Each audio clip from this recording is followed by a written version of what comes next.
Next shoulder mobility exercise is the passive hang. So if you're feeling any pain or instability in your shoulder, this is a great exercise you want to do if you can daily. We want to work up to 60 seconds of consecutive hang, but if you can't do that, you can accumulate 60 seconds by doing 10 seconds rest, 10 seconds rest, 10 seconds rest. And you want to grip with thumbs around the bar, and you want to do it shoulder width apart, okay? So do that. And then if this is too hard, the regression is, as I am doing here, you can pick a bar that is reachable with your leg. So what you will do is support your body weight with the leg that's touching on the floor, which will make it easier. If this is even too hard, you can do this. You can control how much pressure your shoulder can handle. So, but if you can do it without touching, do that as long as you can. Rest, and then regress to this. And again, accumulate for 1 minute. This is great for decompressing the back and your spine as well. And you really want to work to that 1 minute mark, which is going to give you all the benefits of shoulder stability, lubrication, and also pain relief as well. So that's the passive hang. This is the shoulder dislocate. One of the best mobility exercises for your shoulder, for your lubrication of your joint, because it goes through 360 degrees of the movements. And it's supposed to do this, so don't be afraid to take this movement. Okay, you want to find a band that is elastic, not a sturdy stick. This will give you better slack to make you go through the range of motion. So at first, if you've never done this before, I'll advise you to take it at the widest grip, and then start here, lock your shoulders out. So I don't want any of the bending. Lock it out and start from here, over and back, and come back. So what you want to do, a full range of you're elevating your scapula, retracting, and you're depressing the scapula. And then you can do that in one smooth movement if you're getting used to it. If that's too easy, narrow the grip, and also you can get on the floor with your knees and then do the same exercise. Shoulders locked out. I'll give you a front angle as well. And if that's too easy, you can get down on the floor, take gravity out of the equation, and then you're gonna come back up, down, up, down. And then the same thing, you want to elevate, retract, and depress. You can do that in strict movements, and once you get the flow, you can do it in a smoother movement. So that is shoulder dislocate.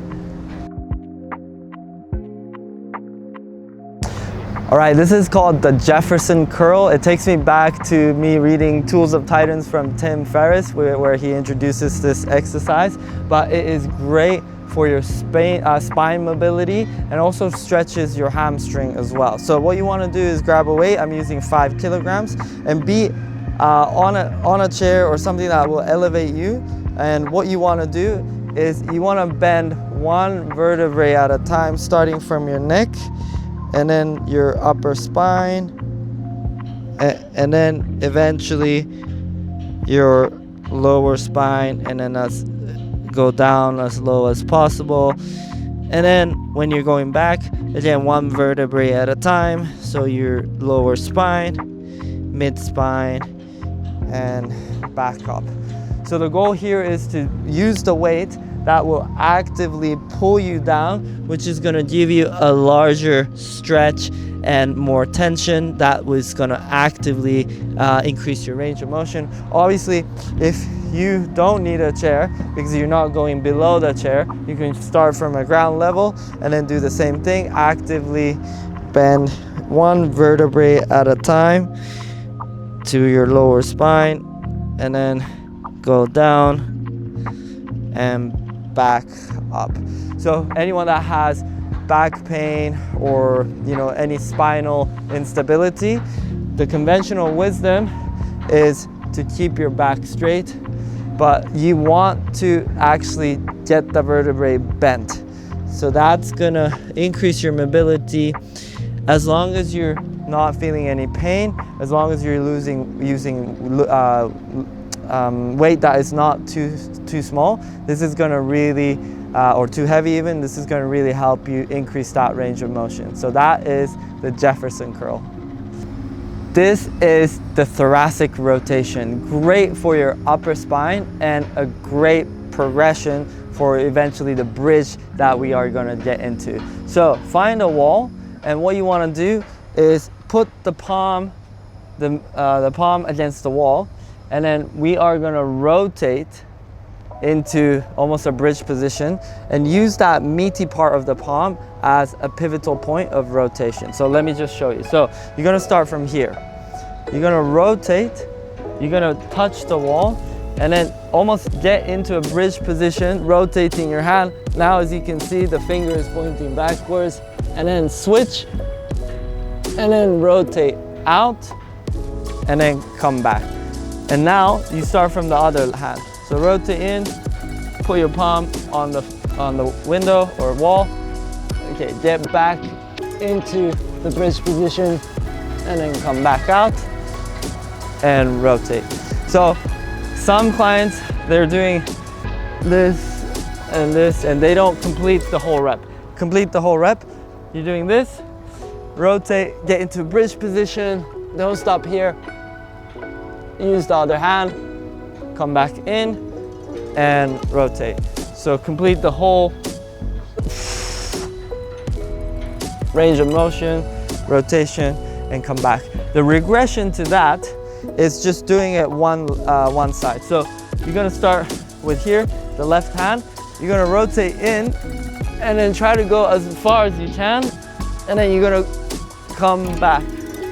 So you'll feel a lot of rotation in your shoulders, so take it easy for the first couple of reps, and then once the shoulder warms up, really get into that bent position where you feel the thoracic, the spine, and all that twisting movement is amazing to loosen up your spine. You'll feel amazing, lighter after this. So that is the thoracic rotation. This is called the single leg good morning, which is gonna give you a tremendous stretch and work your hamstring in a very short movement pattern. So what you're gonna do is stand on one leg, and remember for this one, you actually wanna lock your knee out so that you're getting all the stretch in your hamstring. If you bend your knee and do that, you're gonna get the stretch in your glutes as well.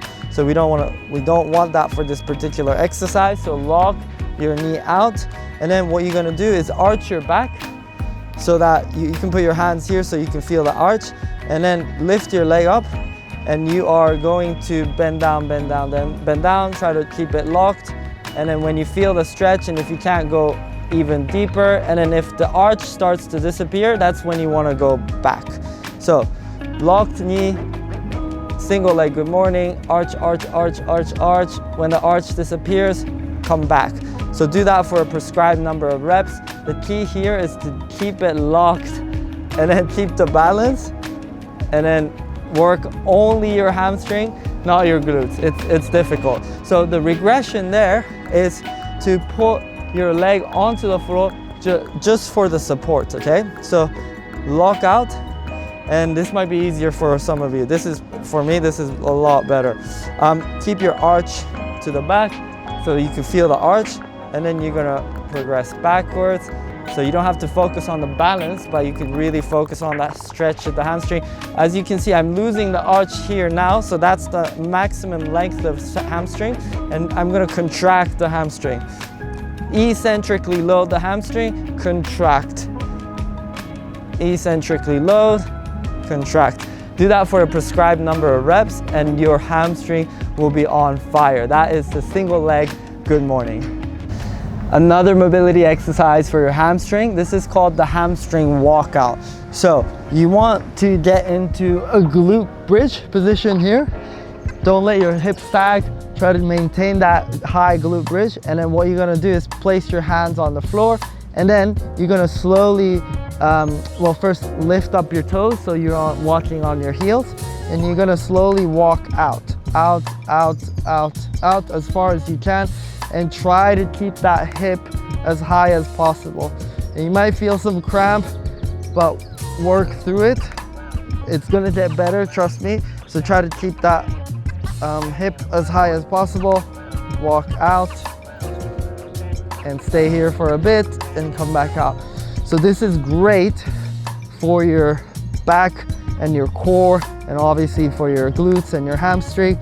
And we want to load the hamstring at different muscle lengths. So this is almost max length in this position, and then this is getting shorter and shorter, etc, etc. So in sports, we're loading the hamstring at different lengths, and in our daily lives as well. So this is going to be great to strengthen the hamstring, but also to prevent injury, and it will translate into daily action that you're going to do, which will be beneficial for everything starting from the hamstring and the core. So that is the hamstring walkout.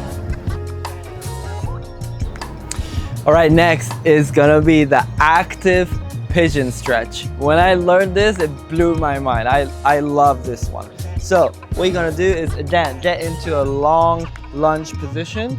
And what you're gonna do is lean forward, drive your hip up, and then lean forward upper body as well. So you wanna get your hands on your fingertips. Don't put it here. Put it so that your knee is in between your arms. And what you're gonna do is lift up your knee and then roll that ankle and then drive that knee outwards. So just at a different angle so you can see it better. You're gonna roll it out under your armpit and bring it back up. Roll it out, bring it back up. So what that's doing is, instead of a passive pigeon stretch where you're kind of, so that's this one, you're kind of just stretching without any kind of movement. This is an active one.